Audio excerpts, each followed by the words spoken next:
Hola y bienvenidos a otro capítulo más de Historias del Elíseo. En el anterior capítulo os estuve contando cómo comenzó la gran guerra de la titanomaquia, cómo Zeus fue capaz de infiltrarse en el palacio de Cronos y darle una poción. Esa poción se le hizo preparar su tía Metis. ¿Y qué provocó? Que Cronos tuvo que vomitar uno a uno a todos sus hijos. Y claro, Zeus la lió parda, se enfrentó a titanes, pero pudo escapar sano y salvo con todos sus hermanos. Y ahora, en este capítulo vais a saber cuál es el bando vencedor.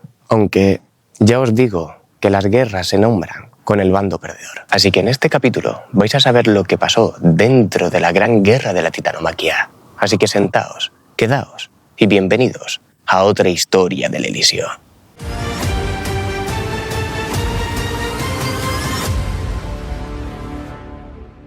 Bueno, pues vamos a empezar. Hoy os digo que me he levantado muy temprano porque Hades me ha hecho sacar a su perro Cerbero por el inframundo y no veas lo que cuesta sacar a ese perro. Con lo grande que es. Y encima, cuando le da por perseguir a alguna alma del inframundo, pues imposible cogerlo.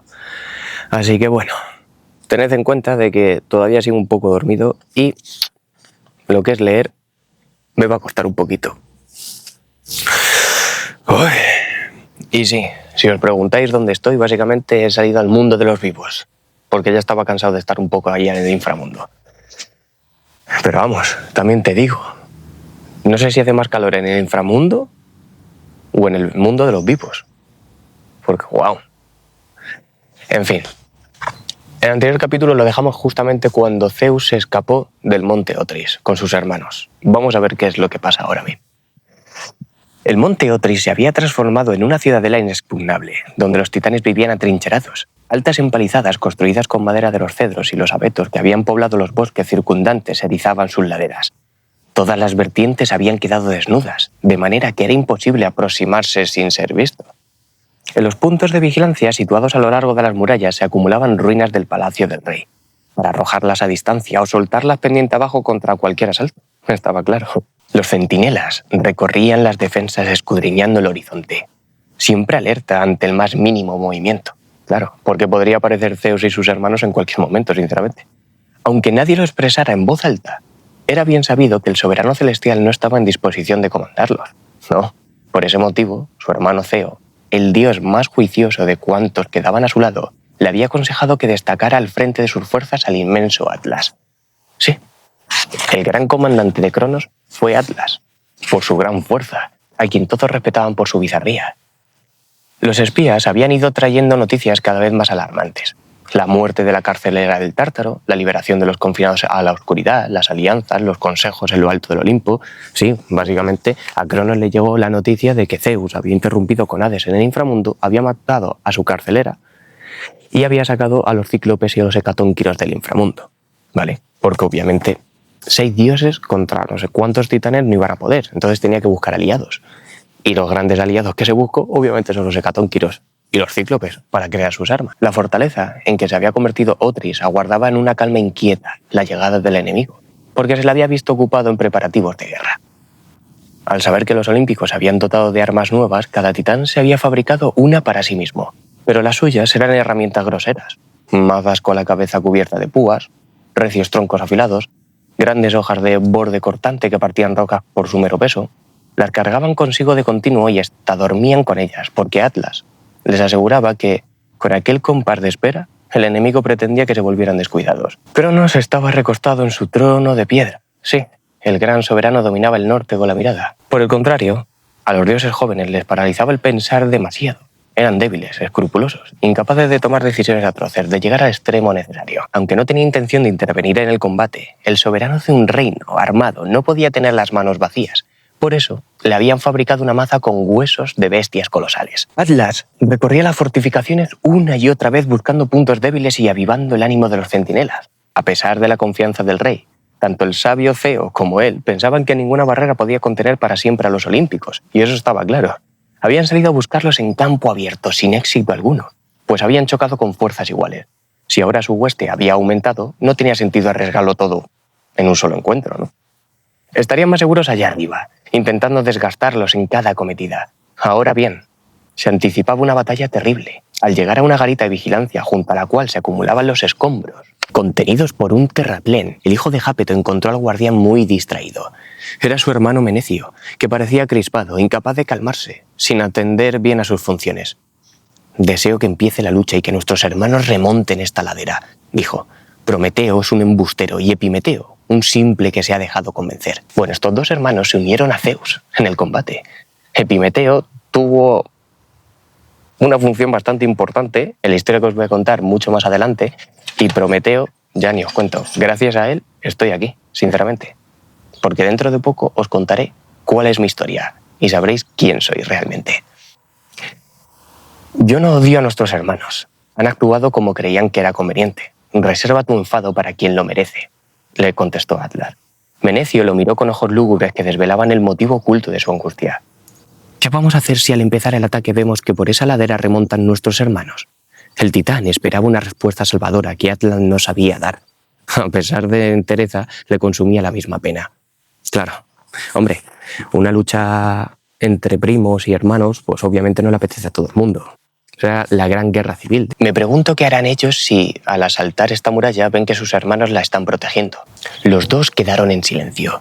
En ese momento, sin saberse cómo ni por qué, cedió el muro que contenía las piedras amontonadas, que se despeñaron con gran estruendo por la pendiente y arrasaron una a una con todas las empalizadas. Atlas y Menecio echaron mano a sus armas, pero no las encontraron donde las habían dejado.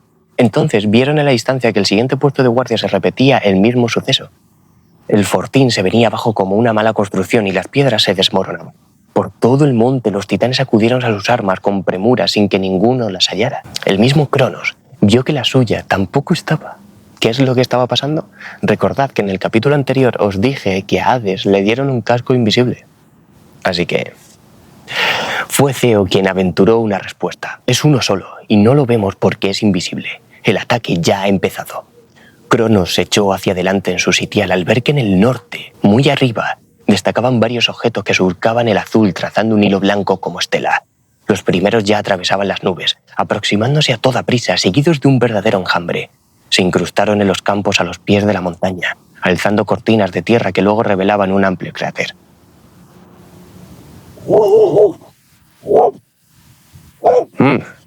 ¿Cerbero? Nah. Los perros que hay aquí no son como en el inframundo. Pero bueno, se incrustaron en los campos a los pies de la montaña, alzando cortinas de tierra que luego revelaban un amplio cráter. Eran rocas monumentales usadas como proyectiles cada vez más certeros, dispersos aquí y allá, como granizo. Fueron impactando más cerca hasta al alcanzar el monte. Todo el Otris fue salvajemente apedreado. Ceo advertía que, a pesar de sus esfuerzos, los proyectiles enemigos eran cada vez más abundantes, como si fueran cientos de dioses los que los estaban lanzando. Fue a buscar a Atlas bajo la lluvia de piedras para confiarle sus sospechas. Este ataque es obra de los hecatónquiros. Solo ellos tienen brazos tan enérgicos.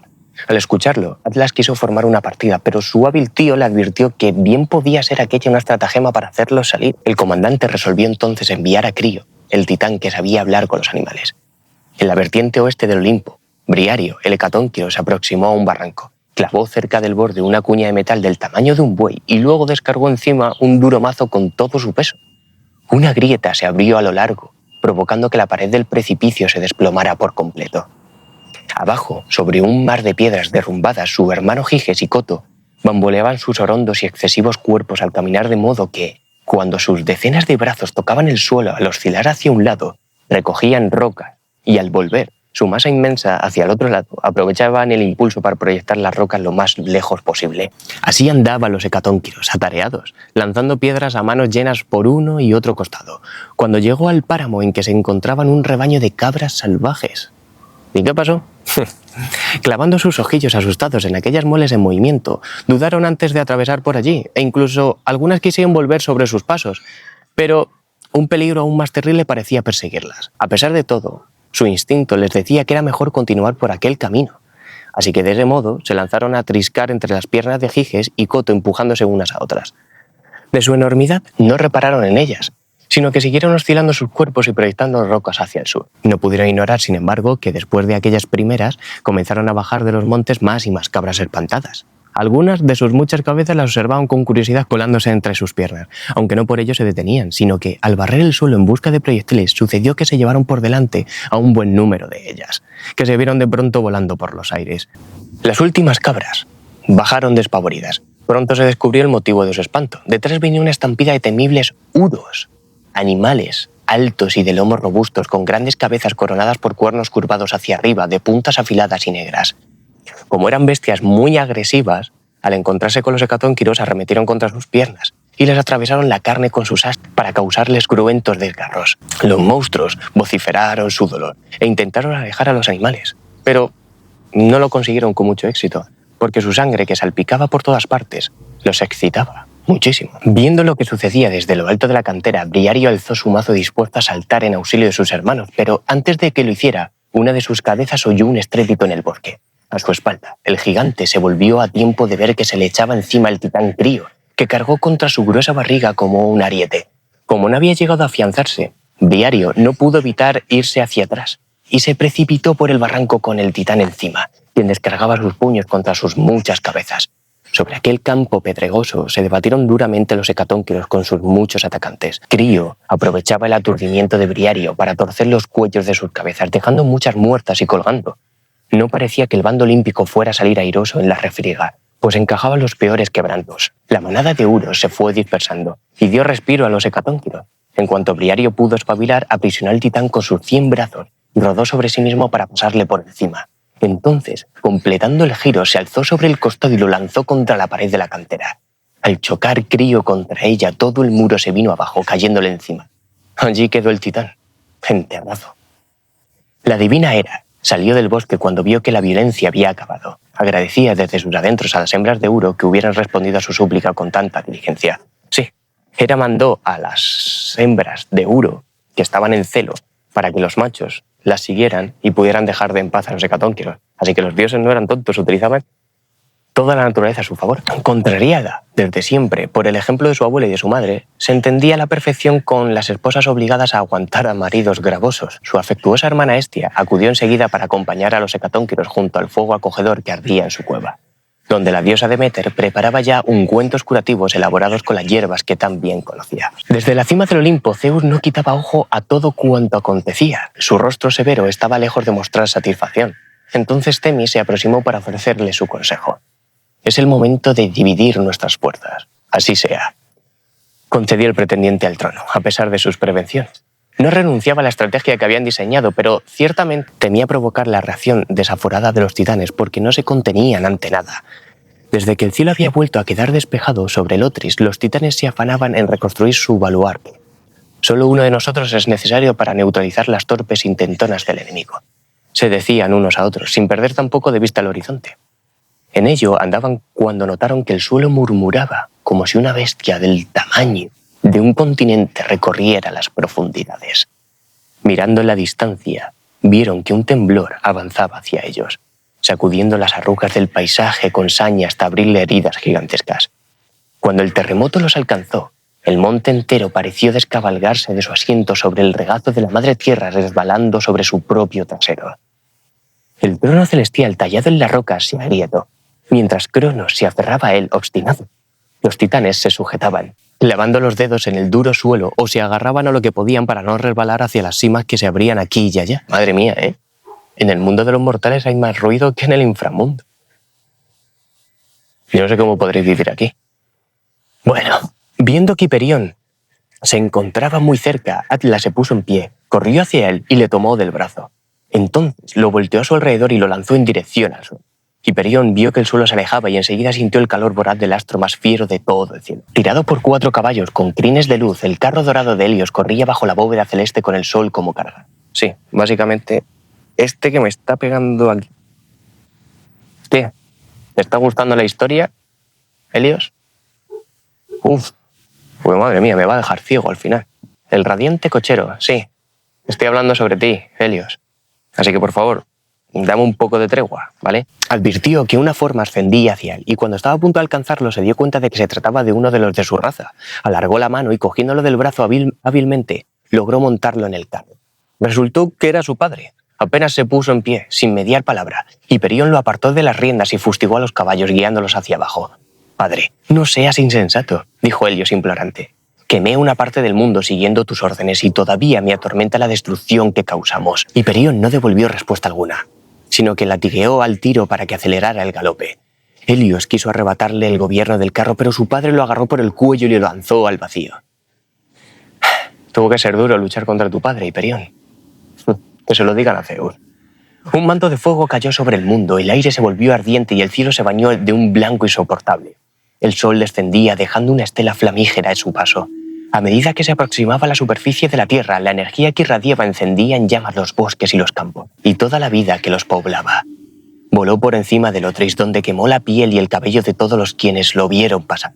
Luego se precipitó en dirección al norte. A las riendas del astro incandescente, Hiperión avistó las ondas concéntricas que sacudían las tierras y agitaban las aguas, y las siguió hasta su epicentro.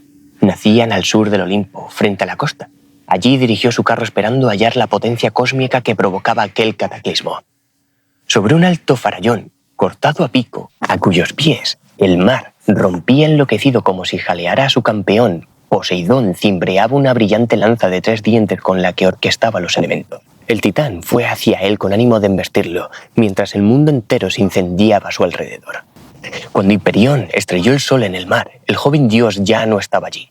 Terriblemente resonó el inmenso mar por causa de la violenta sacudida. La tierra retumbó con gran estruendo, el vasto cielo gimió estremecido. En sus montañas, que vibraban desde la base, los inmortales creyeron que sus huesos se hacían astillas dentro del cuerpo. Por todos lados crepitaba la tierra envuelta en llamas y crujían los árboles, las plantas, los animales. Y la vida era devorada por el fuego. Una ardiente humareda saturó el aire y asfixió el brillo de las estrellas. Trastornados por el dolor, los violentos galopaban en desbandada y arrastraban con ellos fuego, polvo y lamentos, esparciéndolos hasta el último rincón de lo creado. El universo se abrasaba. Y bueno, aquí tenía que comentaros un paréntesis. La guerra duró 10 años. 10 años que duró la guerra. Podría haber acabado antes, pero bueno, Zeus estaba haciendo de las suyas. Durante la guerra, Zeus no solo peleó, también digamos que diversificó su tiempo. Fue entonces cuando se unió con Mnemósine, la memoria. 9 noches pasaron juntos y de su unión nacieron las 9 musas, aquellas que guiarían a los poetas, a los historiadores, a los músicos y a los soñadores del futuro. Una forma curiosa de celebrar la guerra, ¿no crees? También engendró en mitad del conflicto a Perséfone, junto a Deméter, aunque esto no lo sabríamos hasta más adelante, cuando el mundo comenzara a florecer y a marchitarse. Y según algunas versiones, ya sabes, las almas aquí abajo no siempre coinciden en los detalles. Incluso el Apolo y Artemisa ya estaban en camino, frutos de su unión con Leto, la titánide errante que tuvo que huir de los celos de Hera. Así que Zeus estaba entretenido mientras que duraba la guerra. Hombre, 10 años dan para mucho, ¿no? Ay, Zeus. Continuemos con la guerra después de este paréntesis. Atlas surgió de entre el fuego. Los últimos jirones de su piel todavía llameaban, dejando al aire sus músculos palpitantes, sus tendones en movimiento. En sus ojos brillaba un resplandor rojizo, lleno de pulmones de humo, y en lugar de asfixiarse, se sintió enardecido. Abriendo los brazos, liberó desde lo más profundo de sus tripas un grito bestial, primitivo, porque en medio de la devastación volvía a excitarse la energía indomable que daba fuerza a los titanes. Su padre Jápeto y su hermano Menecio acudieron a él en respuesta a la llamada, con sus cuerpos también requemados, pero más vivos que nunca. A una indicación de su caudillo, los titanes arrancaron a correr por las faldas del Otris y al llegar al borde de un despeñadero, dieron un poderoso salto adelante que los proyectó hacia el llano en llamas, hacia el asalto final. Se viene el final de la guerra. Luminosas descargas de rayos salían de la cima del Olimpo en todas direcciones para cazar las grandes nubes que formaba el hervor del mar. Chocando y apretándose, los nubarrones se acumulaban hasta construir un grandioso torreón gris que sostenía la bóveda celeste para que no aplastase la tierra. A los pies de la montaña, el aire era frío y húmedo, y soplaba hacia el exterior manteniendo a raya el incendio del mundo, que no podía avanzar y se veía confinado a un círculo alrededor. Los titanes cruzaron la cortina de fuego y salieron a la llanura despejada, el último tramo que les quedaba para alcanzar la morada del enemigo. Deteniéndose un momento, observaron las luces que brillaban en lo alto. Atlas sintió el latir en su pecho, el anhelo de ahogarlas con sus propias manos. Se disponían a continuar cuando vieron que 2 puntos se movían hacia ellos. Delante mismo cayeron pesadamente, apoyándose con un puño en el suelo, Prometeo y Epimeteo. Sí, básicamente como los superhéroes de ahora. Que también os iba a hacer una pregunta aquí en mitad. ¿Creéis que los superhéroes que han creado los humanos en tiempos modernos podrían ser ahora mismo los nuevos dioses? ¿Qué pensáis? Dejádmelo en la caja de los comentarios. ¿Pensáis que los superhéroes de ahora mismo como Superman, Capitán América, Spiderman sería la nueva generación de dioses? ¿Qué opináis? Que sí, que aunque yo esté en el inframundo, también sé cosas de tiempos modernos. Obviamente tengo a una persona que me lo chiva y pronto sabréis quién es. Sigamos. Cuando ambos siguieron con ese, seguramente con un dolor de rodillas que flipas, también te digo, porque esa caída, se vio muy claro que no venían con ánimo belicoso. Prometeo los fue a buscar con los brazos abiertos.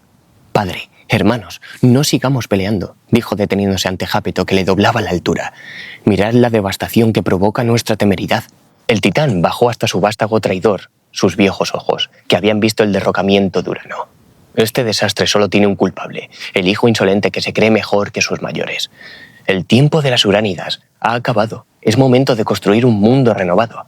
Bueno, seguramente para los que llegáis tarde, Uránidas se le describe a los titanes. Al igual que a los dioses se les llama Crónidas porque son hijos de Cronos, ¿vale?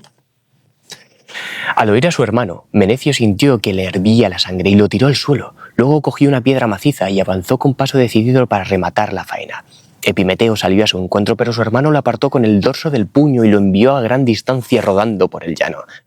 En ese momento, un gran relámpago azulado nació en la cumbre del Olimpo y se alargó hacia y las encendió como una luminaria.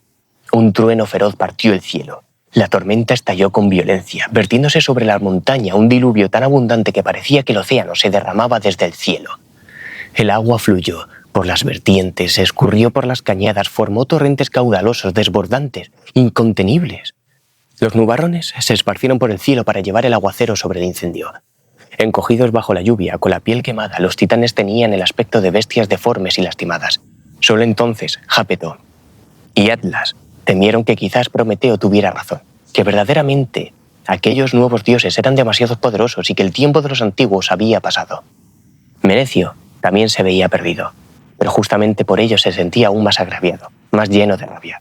Alzando la piedra, saltó sobre su hermano para aplastarle la cabeza. Fue entonces cuando el divino Zeus, hijo de Cronos y Rea, heredero del trono celestial, dejó de contener la furia que corroía sus entrañas ante la obra de aniquilación de las Uránidas. Surgió de las nubes montando una gran nube blanca. En su mano portaba un rayo que refulgía como una lanza de luz y descendía a gran velocidad. Disparó una descarga de energía que se alargó como un dedo serpentoso en busca de Menecio, al que atrapó en pleno salto, haciéndolo caer a un lado. Luego la aplastó contra el suelo, donde dio intensidad a la descarga hasta que la carne del titán se encendió en llamas y se consumió. Cuando las últimas centellas se disiparon, no quedaba más que una osamenta de carbón sobre una mancha ennegrecida. Se lo cargó. Literal, desapareció. Lo hizo polvo. ¡Wow! Sí que era fuerte Zeus. Las riadas que emanaban del Olimpo estaban a punto de alcanzar la cortina de... Jápeto unió entonces sus brazos vigorosos para dar una fenomenal palmada.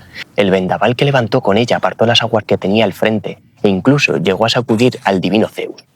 Detrás, reculado para hacerse con dos enormes troncos en llamas que sujetaba a modo de escudos, llegó corriendo desde el interior del incendio, se encaramó a la espalda de su padre y saltando desde su cabeza, se impulsó hacia los nubarrones a por el Crónida traidor. Los troncos dejaban una estela de llamas en el aire mientras el recio titán preparaba el golpe más duro del que fueran capaces sus brazos. No pudo hacerlo, porque una roca se lo llevó por delante. Una luz de piedras venía volando desde la montaña. Llegaron por cientos en pocos segundos, durante los cuales lapidaron sin respiro a los titanes. Jápeto aguantaba como podía aquel terrible tratamiento, mientras que Atlas yacía a sus pies. Las piedras lo fueron cubriendo hasta sepultarlos por completo, mientras las aguas fluían a su alrededor y luego les pasaban por encima. Sí, y ahí fue la caída de Atlas y Jápeto. Luego os comentaré qué es lo que ocurrió con ellos, ¿vale? Pero de momento, dejémosles que estaban sepultados bajo piedras. Cuando la lluvia cesó y la tierra acabó de beber toda el agua, el mundo quedó cubierto de limo. Solo el silbido del viento turbaba el silencio.